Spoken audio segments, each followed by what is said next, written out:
आज स्टार्ट करने जा रहे हैं कि behaviourism focus on observable behaviour. जहां पर भी ऑब्जर्वेबल बिहेवियर आए, जहां पर कंडीशनिंग आए, जहां पर स्टिमुलस रिस्पांस आए, तो आप कहेंगे वो बिहेवियरिज्म है। अब कॉग्निटिविज्म का जो मेन फोकस होता है वो मेंटल प्रोसेस के ऊपर होता है। जहां पर भी थिंकिंग आए, मेंटल प्रोसेस आए, प्रोसेसिंग आए, तो हम कहेंगे ये जो है वो कॉग्निटिविज्म से रिलेटेड है। अब कंस्ट्रक्टिविज्म ये सजेस्ट करती है कि बच्चा नॉलेज तब काइंडली यूज करे। कंस्ट्रक्टिविज्म ये बिलीव करती है कि बच्चा नॉलेज तब बिल्ड करता है जब वो एक्टिव पार्टिसिपेशन करता है इन इन इन्वायरमेंट में, सोशल इंटरेक्शन करता है, एक्टिव पार्टिसिपेट करता है, तब जो है वो नॉलेज को बिल्ड करता है। तो behaviourism is associated with stimulus and response. Stimulus और रेस्पॉन्स जहां भी आए, जहां पर भी कंडीशन आए, जहां पर भी जो है रिवार्ड पनिशमेंट आए, तो हम कहेंगे वो कॉन्सेप्ट जो है वो बिहेवियरिज्म का है। अब कॉग्निटिविज्म कंपेयर्स करता है कि mind is just like a computer. Cognitivism ये बिलीव करते हैं कि इंसान का जो माइंड है वो बेसिकली एक कंप्यूटर है। उसको हम इंफॉर्मेशन देते हैं, जिसको हम इनपुट देते हैं, फिर वो इंफॉर्मेशन को प्रोसेस करते हैं, उसके बाद इंफॉर्मेशन को वो आउटपुट देता है। तो कॉग्निटिविज्म अमूमन जो है माइंड को कंपेयर करते हैं कंप्यूटर के साथ। ठीक है। Constructivism values believe that constructivism के वैल्यूज ये बिलीव करते हैं कि इंसान नॉलेज को तब बिल्ड करता है, तब कंस्ट्रक्ट करता है जब एक्टिव पार्टिसिपेट करता है। जब इंसान खुद तगड़ा होता है, बच्चा खुद एक्टिव पार्टिसिपेट करता है, तो नॉलेज को बिल्ड करता जाता है। अब रीइंफोर्समेंट जहां भी वर्ड आए, जहां पर भी स्टिमुलस आए, जहां पर भी रेस्पॉन्स वर्ड आए, जहां पर भी कंडीशनिंग आए, जहां पर भी रिवार्ड आए, पनिशमेंट आए, तो हम कहेंगे ये बिहेवियरिज्म है। अब हमारा schema is a concept in cognitivism. Schema cognitivism का एक ऐसा कॉन्सेप्ट है कि जहां पर नॉलेज माइंड के अंदर या ब्रेन के अंदर जो नॉलेज स्टोर्ड होती है, जमा होती है हमारे ब्रेन के अंदर, इस प्रोसेस को हम कहते हैं स्कीमा। और ये जो नॉलेज जो है या इंफॉर्मेशन हमारे अंदर जो जमा होती है वो बेसिकली ब्रेन के अंदर होती है। इस कॉन्सेप्ट को हम कहते हैं स्कीमा। और स्कीमा जो अमूमन होता है वो कॉग्निटिविज्म में होता है, क्योंकि नॉलेज जो स्टोर्ड होती है वो बेसिकली कॉग्निटिविज्म और ब्रेन के अंदर होती है। और इस प्रोसेस को हम कहते हैं schema. Schema is the process in which knowledge is stored in the brain या mind. Learning by doing is central to cognitivism. Cognitivism ये बिलीव करता है लर्निंग बाय डूइंग का मतलब एक्टिव पार्टिसिपेशन, बच्चा खुद से करना सीखता है। तो लर्निंग बाय डूइंग जो है वो कंस्ट्रक्टिविज्म का मेन कॉन्सेप्ट है। अब बिहेवियरिज्म जो इग्नोर करता है, बिहेवियरिज्म सोसाइटी के ऊपर भी बिलीव करता है। बिहेवियरिज्म जो है वो एक्टिव पार्टिसिपेशन भी वो कहते हैं कि बच्चा जब जो है ऑब्जर्व बिहेवियर ऑब्जर्व करता है तो एक्टिव होता है। बिहेवियरिज्म जो है कहता है कि मेंटल प्रोसेस का, कॉग्निटिव का कोई भी रोल नहीं है बच्चे की लर्निंग में। अब information processing is a part of cognitivism. मैंने कहा इंफॉर्मेशन प्रोसेस जो है हमारे ब्रेन में होती है, माइंड के अंदर होती है, तो ये जो प्रोसेस को हम कहते हैं कॉग्निटिविज्म। अब यहाँ पर है social interaction is emphasised in. Social interaction का मतलब है बच्चा जब सोसाइटी में इंटरेक्ट करे, एक्टिवली पार्टिसिपेट करे, तो social interaction, active participation, learn, knowledge, construction, जहां पर भी वर्ड आए तो हम कहेंगे ये कंस्ट्रक्टिविज्म है। अब ड्रिल एंड प्रैक्टिस में क्या होता है, हम बच्चों का बिहेवियर रीशेप करते हैं। हम बच्चे को मेमोराइज करना सिखाते हैं। ड्रिल एंड प्रैक्टिस जिसको हम कहते हैं repetition method. Two one the two, two two the four, two three the four, six. तो हम कहते हैं बच्चे का जो बिहेवियर है वो बेसिकली उसके अंदर ये सारी चीजें आए, तो ड्रिल एंड प्रैक्टिस जो है वो बिहेवियरिज्म का मेन कॉन्सेप्ट है। अब मेमोरी स्ट्रक्चर, मेमोरी आ रही है, ब्रेन आ रहा है, माइंड आ रहा है, कॉग्निटिव आ रहा है, तो हम कहेंगे ये कॉग्निटिविज्म है। अब 15 एमसीक्यू से learner centred approach. Learner centred approach उस अप्रोच को कहते हैं जिसमें बच्चा खुद एक्टिवली पार्टिसिपेट करे, खुद जो है चीजों में, इस लर्निंग में हिस्सा ले, पार्टिसिपेट करे, रोल प्ले करे, ग्रुप वर्क पे डिस्कस करे। तो लर्नर सेंटर जो अप्रोच है, एक्टिव पार्टिसिपेशन, वो बेसिकली कंस्ट्रक्टिविज्म में है। अब यहाँ पर एक्सटर्नल एनवायरनमेंट शेप लर्निंग, ये कहते हैं बिहेवियरिज्म वाले ये बिलीव करते हैं जब हम ऑब्जर्वेबल बिहेवियर करते हैं। ऑब्जर्वेबल बिहेवियर अमूमन जो है हम एक्सटर्नल एनवायरनमेंट, जो बाहर वाला एनवायरनमेंट है, उसमें करते हैं। तो बिहेवियरिज्म का कॉन्सेप्ट है कि एक्सटर्नल एनवायरनमेंट शेप लर्निंग। हमारा जो बाहर वाला एनवायरनमेंट है वो बच्चों की लर्निंग को शेप करता है।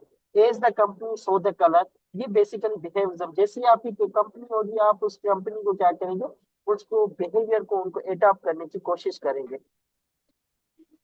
अब इंटरनल रिप्रेजेंटेशन, एक्सटर्नल इन्वायरमेंट जहां वर्ड है बिहेवियरिज्म, इंटरनल का मतलब अंदर, और अंदर जो है हमारा माइंड है, ब्रेन है, कॉग्निटिव है। तो इंटरनल रिप्रेजेंटेशन इज की टू कॉग्निटिविज्म, जो हमारे अंदर की चीजें हैं। अब नॉलेज कंस्ट्रक्शन हैपेंस इन, अब knowledge construct, build, active participation, ये सारी चीजें जो है हमारी कंस्ट्रक्टिज्म में होती है। अब यहाँ पर आए कंडीशनिंग, मैंने कहा था कंडीशनिंग जहां पर भी वर्ड आए, उसके अलावा जो है वो रेस्पॉन्स आए, स्टिमुलस आए, रीइंफोर्समेंट आए, एक्सटर्नल इन्वायरमेंट आए, तो हम कहेंगे ये कॉन्सेप्ट जो है वो बेसिकली बिहेवियरिज्म से रिलेटेड है। अब जो है रिफ्लेक्शन इज इम्पोर्टेंट है। अब बच्चा जब एक्टिव पार्टिसिपेशन करता है तो कुछ चीजें गलत करता है, कुछ चीजें सही भी करता है, फिर जो चीजें उसने गलत की है उसके ऊपर रिफ्लेक्ट करता है। तो रिफ्लेक्शन का जो कॉन्सेप्ट है वो लर्निंग बाय डूइंग, ये एक्टिव पार्टिसिपेशन से। तो रिफ्लेक्शन इज की इन कंस्ट्रक्टिविज्म।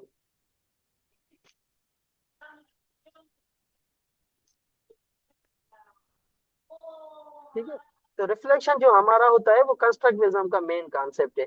तो जहां पर भी वर्ड जो है एक्सटर्नल, बाहर वाला इन्वायरमेंट आए, या जो है स्टिमुलस आए, रीइंफोर्समेंट आए, तो हम कहेंगे ये बिहेवियरिज्म का कॉन्सेप्ट है।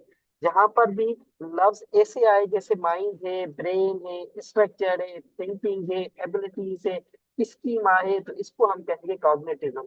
और जहां पर भी जो कंस्ट्रक्टिविज्म वर्ड आए, जहां पर लर्निंग बाय डूइंग हो, लर्निंग बाय एक्सपीरियंस हो, बच्चा खुद एक्टिवली पार्टिसिपेट करे, सोसाइटी में इंटरेक्ट करे, तो वो इस प्रोसेस को हम कहेंगे कंस्ट्रक्टिविज्म। और स्कीमा का मैंने बताया कि स्कीमा माइंड का ऐसा पार्ट है जहां पर नॉलेज स्टोर हो, उसको हम कहेंगे स्कीमा। अब ये जो है जेन पियाजे की थ्योरी है, जो हमने कल डिस्कस की थी, पियाजेट की कॉग्निटिव डेवलपमेंट थ्योरी।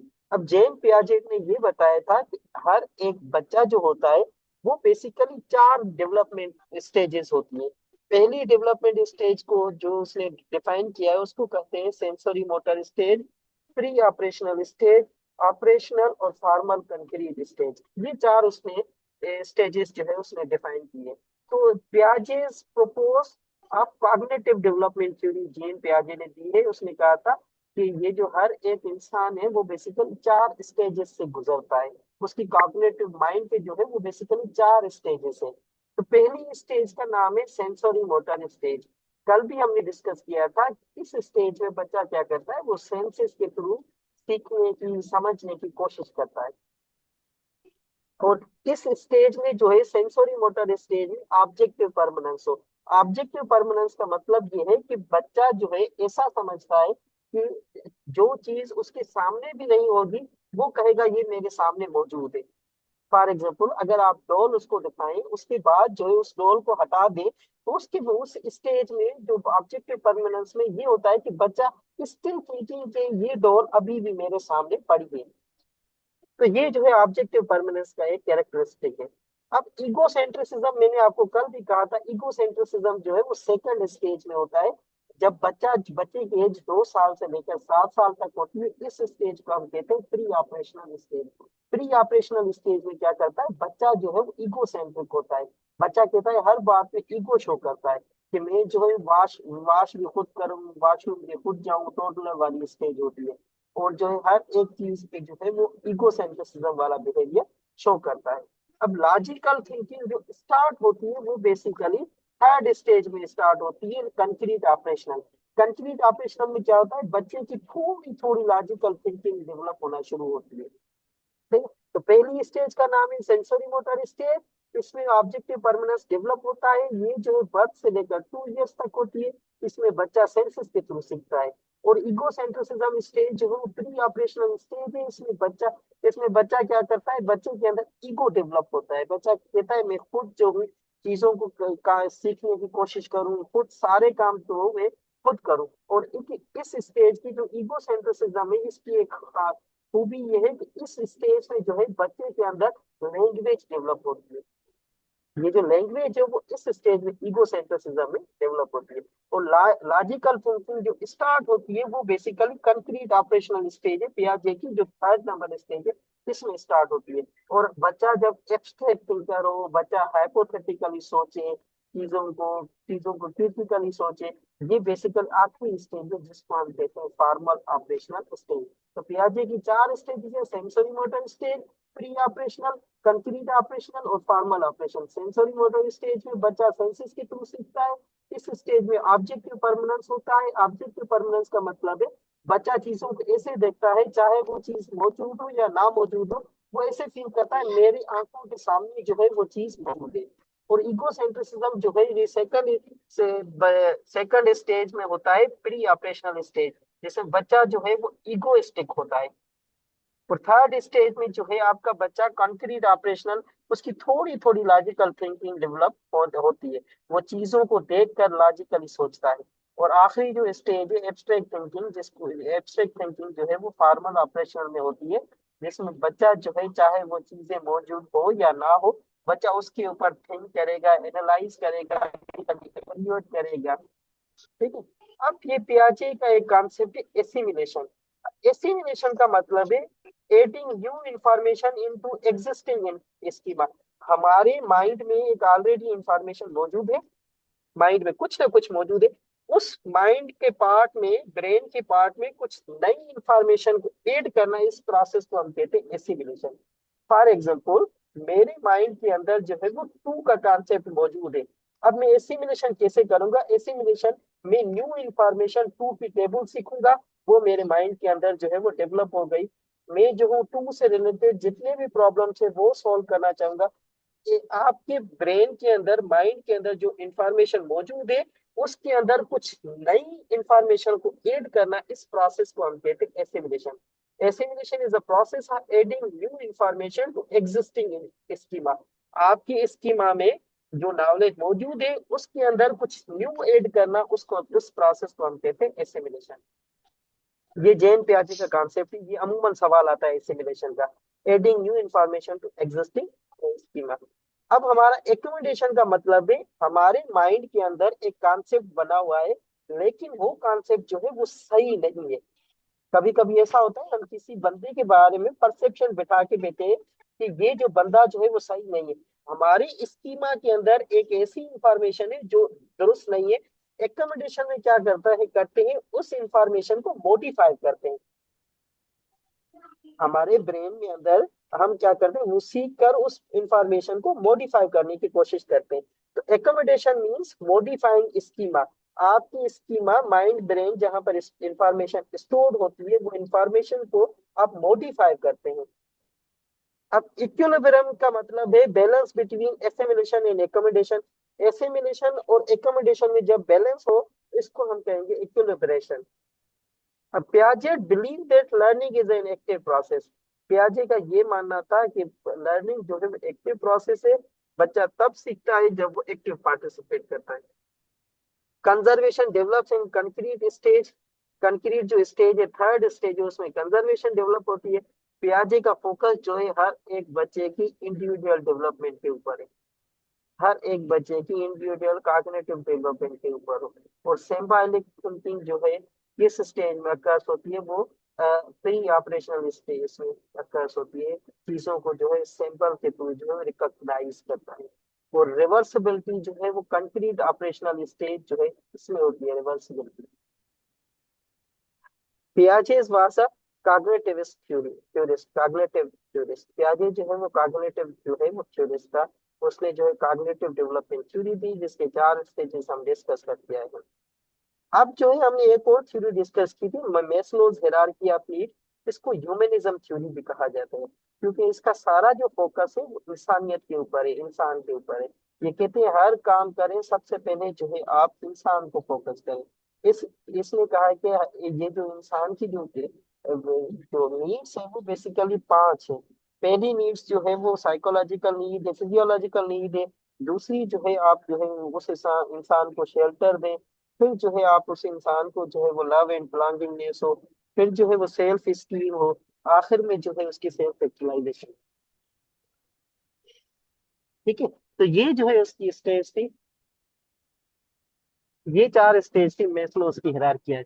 अच्छा, पहली जो मेस्लोस है उसने जो हायरार्की ऑफ नीड्स बताई है कि हर एक इंसान की कुछ नीड्स होती है।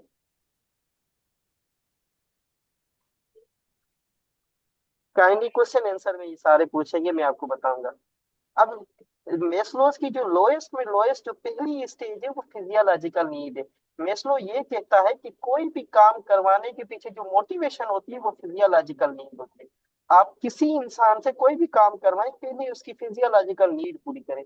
फिजियोलॉजिकल नीड में क्या होता है, आपका खाना पीना, आपका सोना, पहले ये सारी चीजें पूरी होंगी, फिर वही बच्चा, वही इंसान काम पूरा कर सकता है। तो लोएस्ट स्टेज जो है, सबसे पहली स्टेज जो लोएस्ट है वो फिजियोलॉजिकल है। सेकंड जो है वो सेफ्टी एंड शेल्टर है। हर एक इंसान चाहता है मेरे घर में या मेरा स्कूल ऐसा हो जो जहां पर मैं सेफ फील करूं, सिक्योर फील करूं। तो सेकंड सेफ्टी में जो है आपकी सिक्योरिटी है। और जो थर्ड स्टेज है लव एंड बिलोंगिंगनेस, उसमें जो है आपके फ्रेंड्स का रिलेशनशिप है, आपका ताल्लुक टीचर के साथ कैसा है, आपका ताल्लुक पेरेंट्स के साथ कैसा है, आपका ताल्लुक अपने फ्रेंड्स के साथ कैसा है। तो जहां पर भी लव एंड बिलोंगिंगनेस और जहां पर भी लव और बिलोंगिंगनेस का वर्ड आए तो हम रिलेशनशिप कहते हैं। अब ये जो चौथा है सेल्फ स्टीम, सेल्फ स्टीम में क्या कहता है, हर एक इंसान, हर एक बच्चा ये चाहता है कि मैं जो जब बात करूं मेरी बात को लोग सुने, मेरी बात को अप्रिशिएट करें और मेरी बात को रेस्पेक्ट की जाए। तो सेल्फ स्टीम जहां पर भी वर्ड आएगी वहां पर आप कहेंगे respect the ideas, respect the opinion, ये सारी चीजें आएंगी। और हाईएस्ट लेवल जो है इसकी जो से मैस्लो हायरार्की है उसकी जो है वो सेल्फ एक्चुअलाइजेशन है, जिसमें हर एक इंसान अपने आप से मुत्तमिन हो जाता है कि मेरे अंदर कोई भी ख्वाहिशात नहीं होती। और मैस्लोज ने ये कहा है कि ये जो स्टेज अचीव की है वो जस्ट 2% ने अचीव की है, एक महात्मा गांधी और दूसरी मदर टेरेसा। तो ये जो है हमने मैस्लो। अच्छा, Maslow's theory belongs to humanism, मैंने कहा ये ह्यूमनिज्म से वास्ता रखती है। Self actualisation means achieving full potential, आपके अंदर जितना भी पोटेंशियल था वो सब अचीव किया, आपके अंदर कोई भी ख्वाहिशात नहीं। Needs must be fulfilled in order, पहले जो है ऑर्डर में फुलफिल होनी चाहिए, पहले फिजियोलॉजिकल नीड हो, फिर शेल्टर, फिर आपकी जो है वो थर्ड स्टेज है जिसको हम कहते हैं लव एंड बिलोंगिंगनेस, फिर आपकी चौथी स्टेज है जिसको हम कहते हैं सेल्फ स्टीम, फिर आपकी पांचवी स्टेज है जिसको हम कहते हैं सेल्फ एक्चुअलाइजेशन। अब ये जो motivation depends on need satisfaction, motivation जो है आपकी नीड सेटिस्फिकेशन के ऊपर डिपेंड करती है। तीसरी जो चौथी जो हमारी थ्योरी है उसको हम कहते हैं सोशल कल्चरल थ्योरी, जो ले विगोट्स्की ने दी थी। विगोट्स्की का मानना ये था कि इंसान तब सीखता है जब वो सोसाइटी में इंटरेक्ट करता है। अब पियाजे क्या सोशल इंटरेक्शन का, इनका ले विगोट्स्की का आपस में झगड़ा है। पियाजे ये कहता है कि इंसान की जो है वो कॉग्निटिव डेवलपमेंट होती है, वो जो है माइंड जैसे जैसे बड़ा होता जाता है, एज बड़ी होती जाती है, उसकी जो है डेवलपमेंट होती जाती है। वेगास्की ये कहता है कि इंसान तब सीखता है जब वो सोशल इंटरेक्शन करता है और लैंग्वेज के थ्रू इंसान सीखता है। अगर लैंग्वेज ना हो तो इंसान सीखेगा भी नहीं। और प्याजे ये कहता है कि लैंग्वेज का कोई भी रोल नहीं है डेवलपमेंट। तो ये इनके दरमियान जो है कंट्राडिक्शन थी। तो विगाट्सकी एम्फेसाइज ऑन सोशल इंटरेक्शन, विगाट्सकी ये बिलीव करता है इंसान तब सीखता है जब वो सोशल इंटरेक्ट करता है। यहाँ पर जो है जेडपीडी का पूछा जाता है, zone of proximal development, ZPD is gap between known and potential, what is known and what is unknown. अब जेडपीडी में जो है कॉन्सेप्ट मैंने आपको बताया, विगाट्सकी की थ्योरी में एक स्केप फोल्डिंग है। स्केप फोल्डिंग का मतलब है टेम्पररी सपोर्ट टू अदर्स। किसी भी इंसान या किसी भी चीज को जब आप टेम्पररी सपोर्ट देते हैं उसको हम कहते हैं स्केप फोल्डिंग। जैसे क्लास में बच्चे को ए या बी नहीं लिखना आता तो मैडम क्या करेगी, उसके हाथ पकड़कर, या टीचर क्या करेगा उसका हाथ पकड़कर ए लिखना सिखाएगा, उस तक सिखाएगा जब तक वो सीख ना जाए। ये जो टीचर या मैडम है उसको टेम्पररी सपोर्ट दे रही है, चाहे ताकि वो सीख सके। तो जहां पर भी हम टेम्पररी सपोर्ट देते हैं किसी भी इंसान को, किसी भी स्टूडेंट को या किसी भी चीज को, इसको हम कहते हैं स्केफोल्डिंग। जैसे दरख्त गिरता है तो दरख्त गिरने जैसे ही वो गिरता है तो हम क्या करते हैं, एक लकड़ी दे देते हैं उसको, जैसे वो गिरने से बच जाइए, टेम्पररी सपोर्ट देते हैं। इस प्रोसेस को हम कहते हैं स्केफोल्डिंग। अब लैंग्वेज इज इम्पोर्टेंट इन ले रिगार्ड्स की सोशल कल्चरल थ्योरी। लैंग्वेज पे जो सबसे जो फोकस किया गया है वो सोशल कल्चरल थ्योरी जो ले रिगार्ड्स की है, इसका सारा फोकस यही है कि इंसान जो है सोशल इंटरेक्शन में सीखता है और उसके लिए लैंग्वेज ज्यादा जरूरी है। और रिगार्ड्स की के हिसाब से learning is a social process है। मोर नॉलेजेबल टू अदर्स, इंसान तब सीखता है जब वो दूसरे मोर नॉलेजेबल पर्सन के साथ इंटरेक्ट करता है, मोर नॉलेजेबल पर्सन के साथ सीखता है, जैसे वो टीचर हो गया, आपका पीयर हो गया, आपका मेंटोर हो गया, आपका गाइड हो गया, या आपके पेरेंट हो गए, क्योंकि ये सारे जो है मोर नॉलेजेबल पर्सन है। तो मोर नॉलेजेबल पर्सन, उसके अलावा स्किप फोल्डिंग, और उसके अलावा जो है आपका जो है जेडपीडी, ये सारे कॉन्सेप्ट जो है वो ले विगार्ड्स की थ्योरी में है।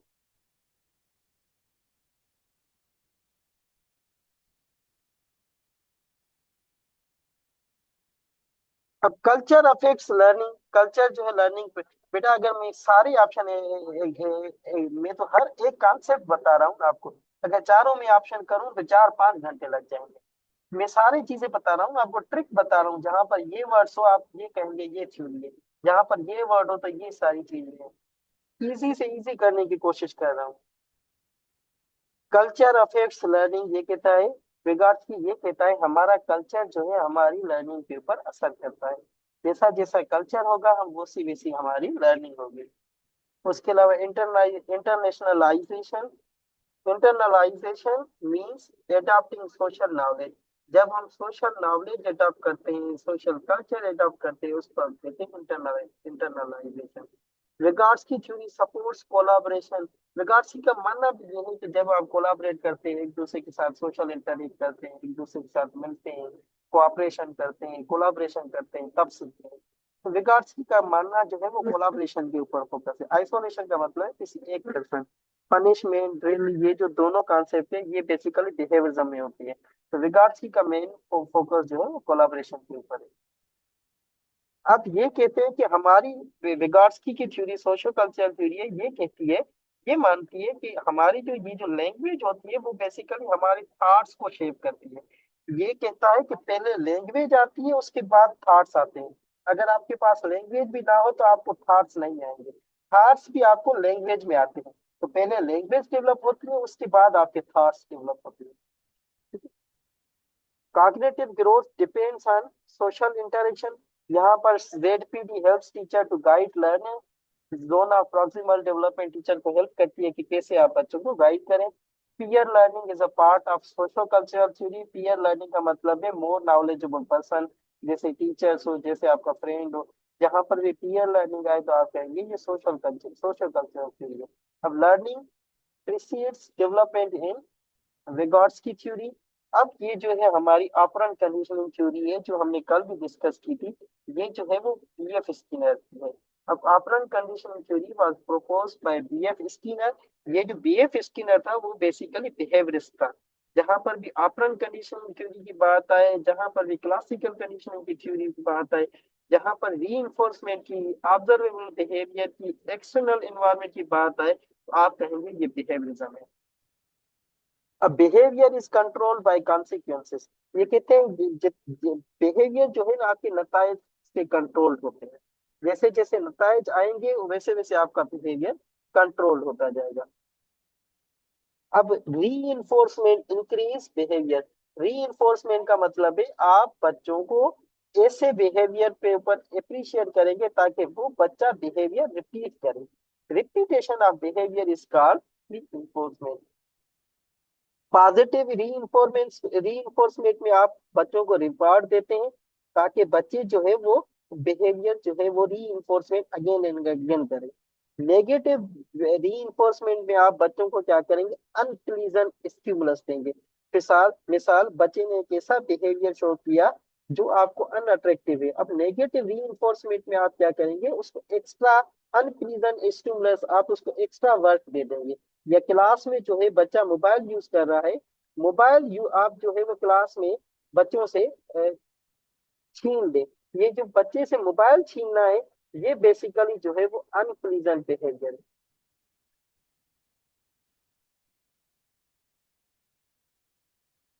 ठीक है। अब नेगेटिव री का मतलब है अनप्लीजेंट। अब शेपिंग मींस ग्रेजुअल लर्निंग। री schedules refers to timing of rewards. अब continuous reinforcement, every response rewarded. Extinction means behaviour disappears, ऐसा बिहेवियर जो डिसअपियर हो उसको हम कहेंगे एक्सटिंक्शन।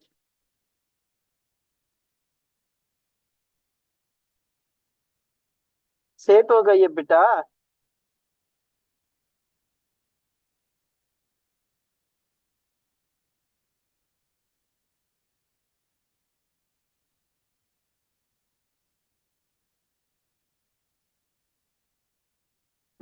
अब स्किनर जो है उसने जो है कि एक बॉक्स के ऊपर एक्सपेरिमेंट किया था, एक चूहे के ऊपर जो है बॉक्स एक्सपेरिमेंट किया था, जहां पर भी रेड का ऑप्शन आए, जहां पर स्किनर बॉक्स का ऑप्शन आए, तो वो बेसिकली उसने एक्सपेरिमेंट कंडक्ट किया है। Behaviour is voluntary. जब हम बिहेवियर वॉलंटरी करते हैं तो समझ कर करते हैं, वो जो बेसिकली जो है वो ऑपरेंट कंडीशनिंग थ्योरी है। इनवॉलंटरी जो बिहेवियर है वो बेसिकली आपका, काइंडली सवाल आप लास्ट में पूछे।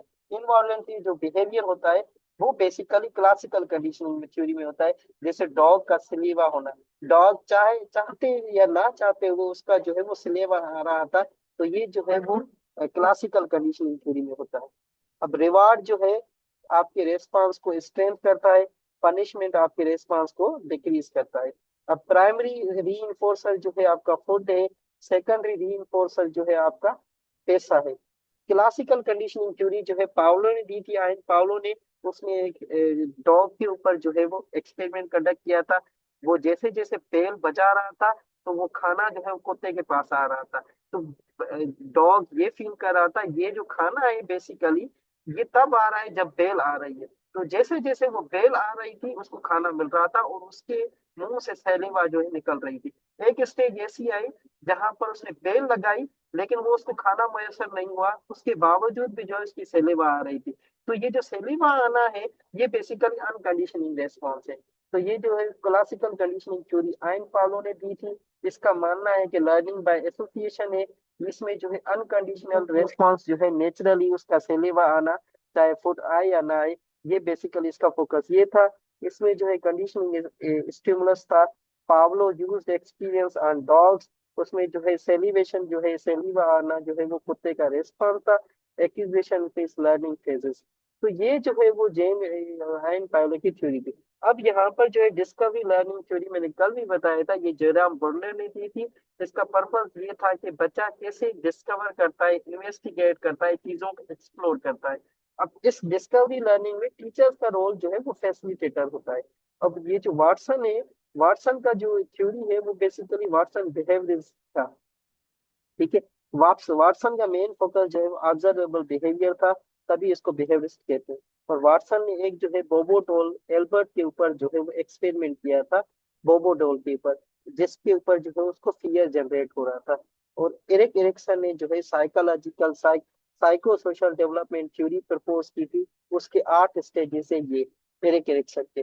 पहली स्टेज में ट्रस्ट मिसट्रस्ट होता है, दूसरी स्टेज में ऑटोनॉमी शेम डाउट, तीसरी में इनिशिएटिव, चौथी में गिल्ट, इंडस्ट्री वर्सेस गिल्ड, पांचवी स्टेज में आइडेंटिटी, छठी में इंटीमेसी, सातवीं जनरेटिविटी, आठवीं में इगो इंटीग्रिटी। जैसे जैसे आपकी इंग्लिश का जो लिटरेचर है उसमें जो है विलियम शेक्सपियर ने 8 लाइफ की स्टेजेस बताई है, ऐसे ही जो एरिक एरिक्सन ने 8 साइको सोशल डेवलपमेंट बताई है कि ये हर एक इंसान में या हर एक बच्चे में ये डेवलपमेंट होती है। ठीक है। अब एरिक एरिक्सन की स्टेजेस टोटल 8 थी। पहली स्टेज का नाम इन्फेंसी है, identity versus role of confusion जो है एडोलसेंस में डेवलप होती है। इनिशिएटिव वर्सेस गिल्ट जो है वो थर्ड स्टेज में डेवलप होती है। और जो है आपकी इंडस्ट्री वर्सेस इंपियरिटी जो है आप स्कूल एज में शिकार होते हैं। और ये जो जनरेटिविटी हो या स्टेगनेशन हो, ये बेसिकली 7वीं स्टेज है। और आखिरी जो है हमारा एमसीक्यूज हो, ये है कि एरिक एरिक्सन की जो थ्योरी जो है वो साइको सोशल डेवलपमेंट के ऊपर है। If you have any query you may ask.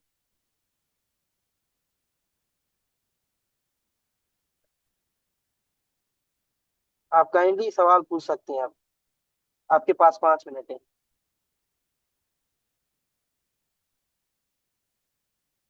Kindly you may ask question.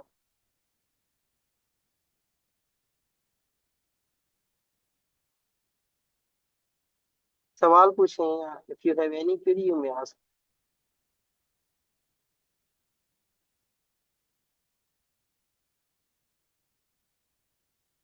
अब कोई सवाल नहीं कर रहा। अच्छा ओवरव्यू करवा दें।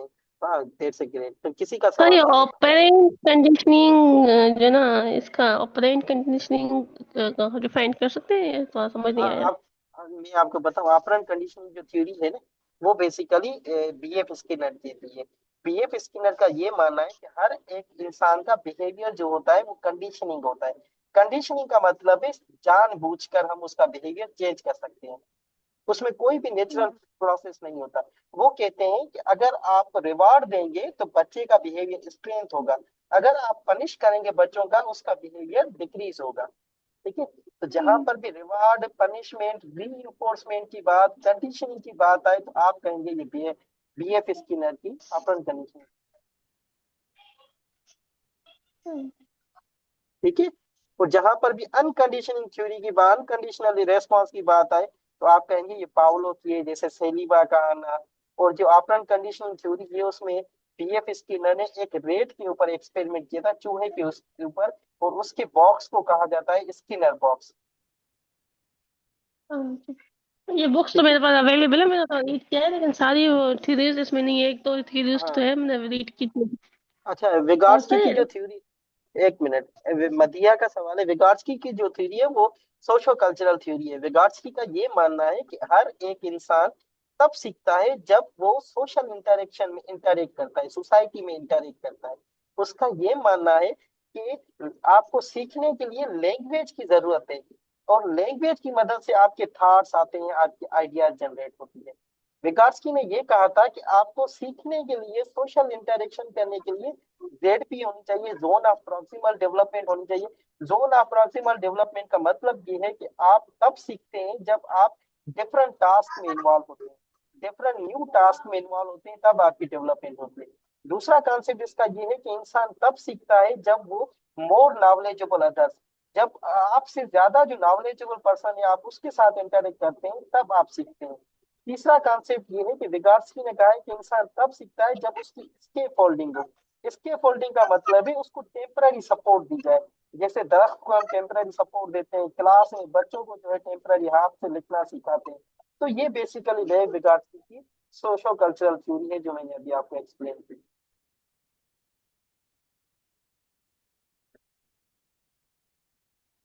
कोई और सवाल काइंडली हरी, जस्ट 1 मिनट साले। थैंक यू, ऑलवेज वेलकम में। कोई और सवाल? मैं जस्ट लास्ट में मैं आपको रिवीजन करवा देता हूँ। वसीम का सवाल है, बेटा बिहेवियरिज्म जहां पर भी वर्ड आए वहां पर observable behaviour, external environment, stimulus, response, reinforcement, ये सारी चीजें बिहेवियरिज्म में आती है। कॉग्निटिविज्म का वर्ड जो है, कॉग्निटिविज्म जो है जहां पर भी वर्ड आए तो आपका मेंटल प्रोसेस हो, कॉग्निटिव थिंकिंग, ये सारी। कंस्ट्रक्टिविज्म का जहां पर भी वर्ड आए, जहां पर आप एक्टिवली नॉलेज को कंस्ट्रक्ट करें, सोशल इंटरेक्ट करें,